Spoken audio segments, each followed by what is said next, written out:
a probably controversial topic in America right now. And the topic is whether police officers and citizens have the right to have weapons.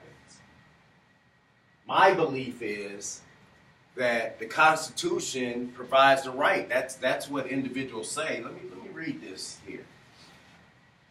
A free people ought not only to be armed and disciplined, but they should have sufficient arms and ammunition to maintain a status of independence from any who might attempt to abuse them, which would include their own government. That was from George Washington. The right to bear arms as provided by the Second Amendment was a right put in place to ensure that individuals their rights would never be violated. However, in today's society, we're running into numerous examples of individuals abusing their right to bear arms. We're running into numerous examples of police officers violating their right to bear arms, to protect the citizen. So I say, why not remove those weapons and let's deal with individuals person to person, face to face.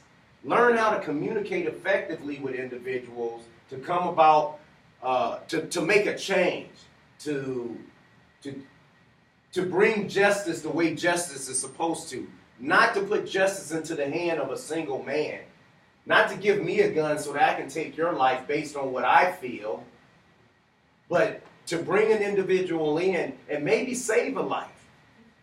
Maybe save a family. Maybe save someone.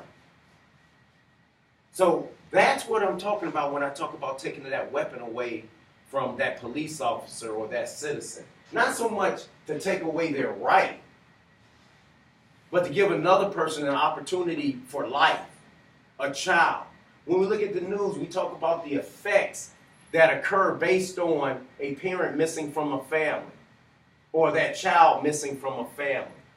That's all based on a life being taken away. There are countries out there that exist as the police officers without having weapons, and they exist well.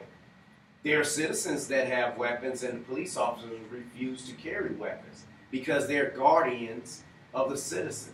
That is what the police is supposed to be. They're supposed to be someone to help the citizens of society. So I'm going to go ahead and run through a couple of slides and show you a few of the countries that have police officers without weapons. This first one that we have here is Britain.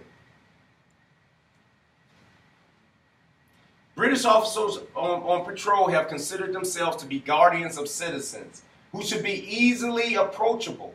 There are far fewer incidents of deadly crashes between police and suspected criminals.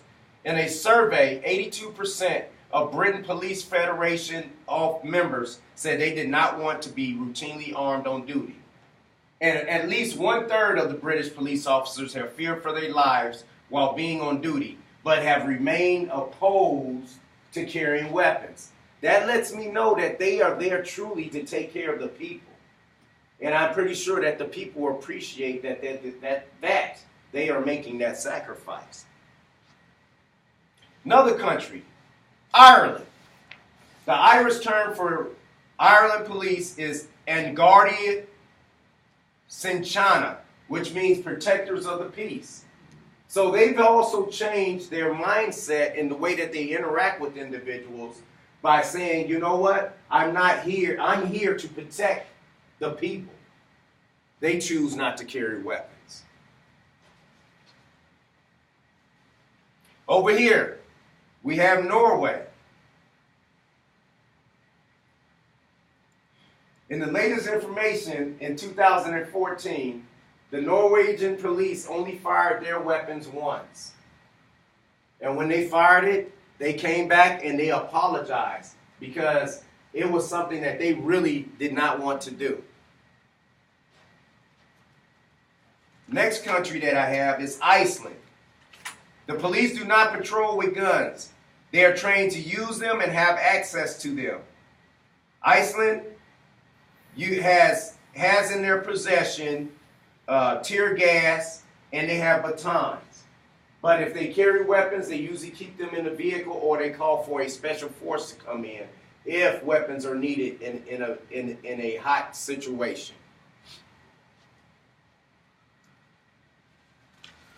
Next country that I have here is New Zealand. New Zealand police officers do not routinely carry firearms either.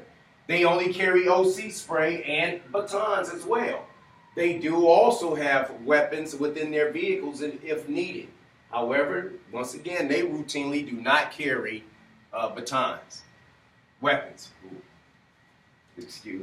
guns. Japan.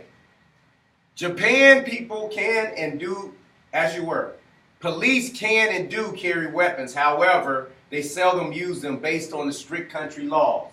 Having had a personal experience with living in Japan as a citizen, I understand the respect that the citizens have with the police officers in Japan. One, they do not mess around. They don't carry weapons. However, they have access to them. But because of the tactics, they will talk an individual down before they shoot them. Once again, the laws that are in place in Japan keep individuals from, even citizens, from wanting to even own weapons, because the consequences for firing a weapon are very severe.